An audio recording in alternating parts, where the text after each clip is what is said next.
the kind of work that I do in terms of trying to figure out, okay, you have these fragments. How big would have this codex actually been? How big would have the document been? And then you compare and you contrast them to, say, like non-Christian literature, like Thucydides or Tacitus or Pliny or Cicero or Cassiodeo, those kind of guys, and look at the differences between how these documents would have been put together and written in their day. God, it's so beautiful. It's just so bizarre to imagine these people writing this stuff down so long ago.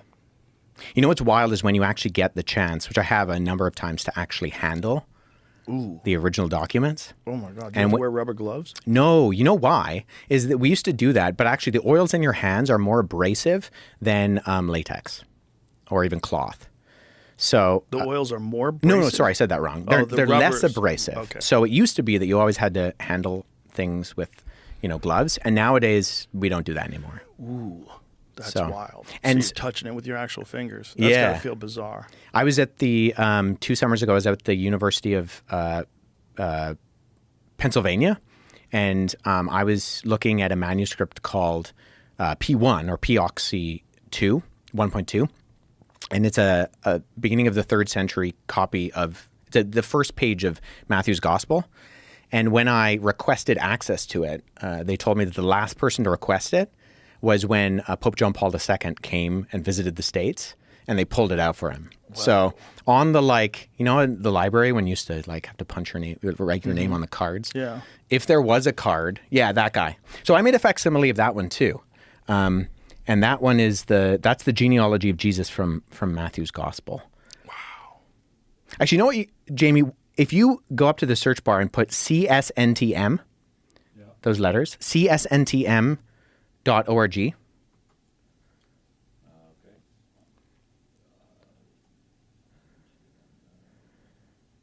So this is the Center for the Study of New Testament Manuscripts. So if you click Digital Manuscript Collection, so they go around the world and they try to digitize all the existing New Testament manuscripts to preserve them. And so you can actually, you see there on the side, you can click, I want to look at a papyri, and you can go the different conventions of, the date or the time. And so you could read the translation and then go and look at the original source of it. Yeah, so ideally you always want to go look at the original, but because of organizations like CSNTM, which is actually in Dallas, people like me don't have to go to Europe where a lot of these manuscripts are housed.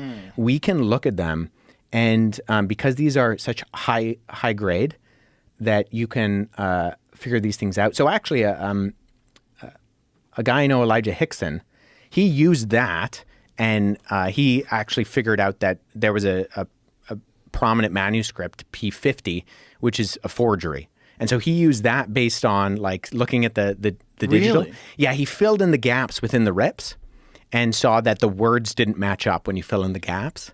And so when he's transcribing the text, he's like, wait a minute, I don't think that word fits in there.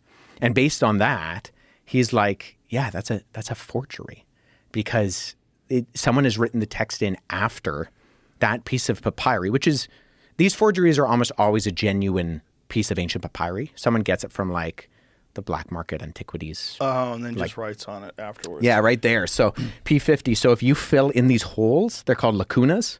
The words, a lot of the words don't fit. So someone's come along and they've done a really good job, because it fooled scholars. And they've written in the text, but not quite good enough to figure out that not all of the words fit in the gaps that you presented. What is your take on the Voynich manuscript?